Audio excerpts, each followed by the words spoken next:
दोस्तों नमस्कार, मेरा नाम है डॉक्टर गौरव दीक्षित और आप देख रहे हैं सच्ची कहानी का यूट्यूब चैनल। तो दोस्तों, आज दुनिया एक बेहद क्रिटिकल दौर से गुजर रही है। एक्चुअली दो देशों के बीच का युद्ध है, ईरान वर्सेस इजराइल। हालांकि इजराइल का पूरी तरह से साथ दे रहे हैं यूएसए या अमेरिका। तो ये पहली बार हो रहा है दुनिया में जब किसी तीन देश का युद्ध हो जिसमें दुनिया का हर व्यक्ति जो है उस वॉर से इम्पैक्ट में आ जाए। कुछ इसी तरह का चल रहा है। भारतवर्ष भी इससे अछूता नहीं है। हमारे देश में भी तमाम तरह की क्राइसिस दिखने को मिल सकती हैं अगर हम उसे बारीकी से देखने और समझने की कोशिश करें। तो जी हाँ, इसी में एक और बड़ा संगठन है जिसका नाम लेना बहुत ज़रूरी बन जाता है और उसे समझना ज़रूरी बन जाता है। तो हम इस वॉर के तमाम और पहलुओं पर तो चर्चा नहीं करेंगे। हम सिर्फ और सिर्फ एक बड़े जो इशू है या हम यूँ कहें एक बड़ा नाम है, वो है हिजबुल्लाह। तो हम हिजबुल्लाह के ऊपर बात करेंगे। आखिर ये हिजबुल्लाह क्या है, इज़राइल से वो क्या चाहता है और इज़राइल हिजबुल्लाह को ख़त्म क्यों करना चाह रहा है, हिजबुल्लाह का ओरिजिन किस तरह से हुआ था, हिजबुल्लाह के ऑब्जेक्टिव्स क्या हैं, इस पॉइंट पे हम जरा बात करेंगे आज। तो चलते हैं दोस्तों, शुरुआत करते हैं। हिजबुल्लाह की शुरुआत कब हुई थी? एक्चुअली हिजबुल्लाह इनफैक्ट जुड़ा हुआ है ईरान के साथ। ईरान के साथ कैसे जुड़ा है?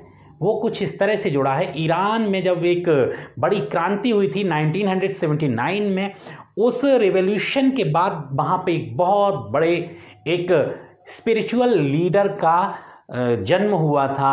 वो जन्म से मेरा मतलब है कि इंटरनेशनल पॉलिटिक्स में उनका उदय होना। तो वो नाम था अली खामनेई साहब, जिनका अभी आपने सुना था कुछ दिन पहले 28 ऑफ फेब में उनका असैसिनेशन हो गया था अमेरिका और इज़राइल के जॉइंट ऑपरेशन में। तो उनका इंटरनेशनली आना कब हुआ था? 1979 में, जब वहाँ पे क्रांति हुई थी तब ये आए थे। और ये शिया धर्मगुरु हैं। एक बहुत बड़ा नाम था इंटरनेशनली, जो हम कह सकते हैं ना, शियाओं के बीच में। तो जब ये आए तो होता क्या है कि इज़राइल एक यहूदी कंट्री था, दूसरी तरफ ये मुस्लिम कंट्री है, कौन? ईरान। और ईरान क्या है? शियाओं का देश है। और दूसरी साइड में कौन है? वो लेबनान था। इज़राइल की एक दूसरी जो बॉर्डर थी वो लेबनान से मिलती थी। अब लेबनान का भी ऑब्जेक्टिव वही था, ईरान का भी वही था, क्योंकि ईरान के जो बड़े लीडर जो दुनिया में आए थे, वो उनके तमाम सारे जो हम कह सकते हैं ना, एक्स पे उनके या ट्वीट पे उनके मिल जाते हैं, जिसमें वो चाहते थे या उन्होंने ये बोला था क्या कि इज़राइल जैसे देश को इंटरनेशनल मैप पे नहीं होना चाहिए या ख़त्म चाहते हैं। इस तरह के उनके रिमार्क थे या स्टेटमेंट थे, ये जग जाहिर हैं, उस पर हम टिप्पणी नहीं करना चाहेंगे। हम आते हैं हिजबुल्लाह के ऊपर कि आखिर हिजबुल्लाह फिर कैसे आया था। तो इधर लेबनान इज़राइल को अटैक करता था और इधर ईरान भी जब इज़राइल को नहीं चाहता था।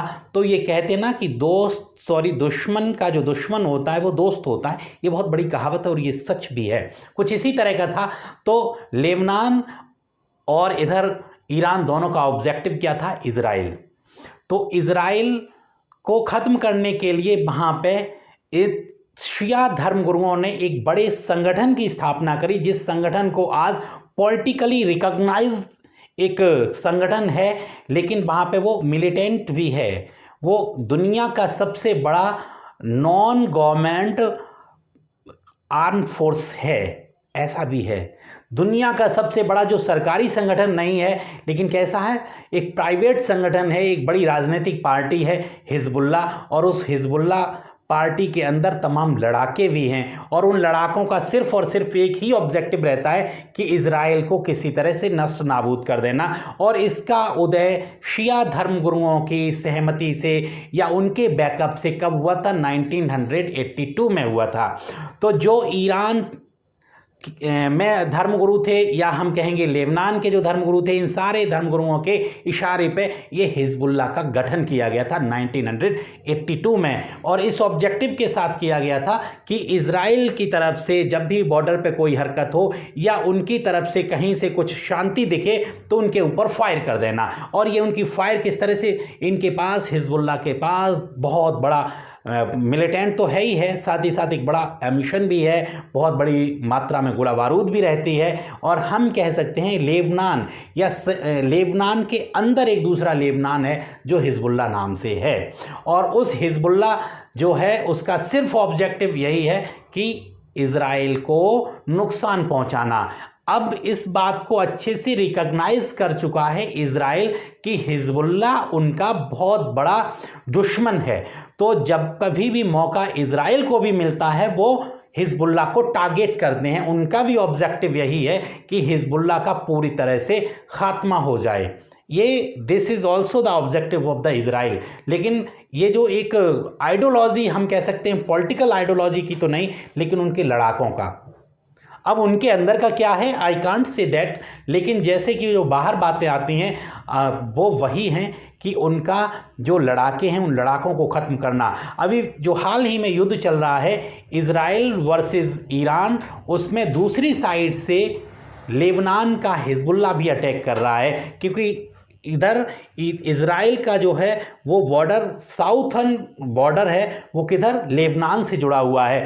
तो इज़राइल एक साथ कई जगह से लड़ रहा है। हम कह सकते हैं ना कि ईरान भी कई साइड से लड़ रहा है। ईरान को अमेरिका भी टारगेट कर रहा है, ईरान को इज़राइल भी टारगेट कर रहा है। तो ऐसा नहीं है कि इस युद्ध में इज़राइल है वो सिर्फ और सिर्फ ईरान के साथ ही लड़ रहा है।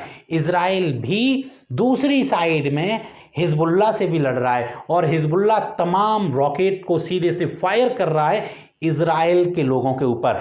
तो इज़राइल की सरकार की या गवर्नमेंट की this is the prime duty to save their people from those Hezbollah, because Hezbollah has the one objectives. उनका एक ही ऑब्जेक्ट है क्या कि इज़राइल के ऊपर जितना ज़्यादा से ज़्यादा हो वो नुकसान पहुंचाया जाए। तो मेरे ख्याल से अब आप समझ चुके होंगे कि हिजबुल्लाह क्या है।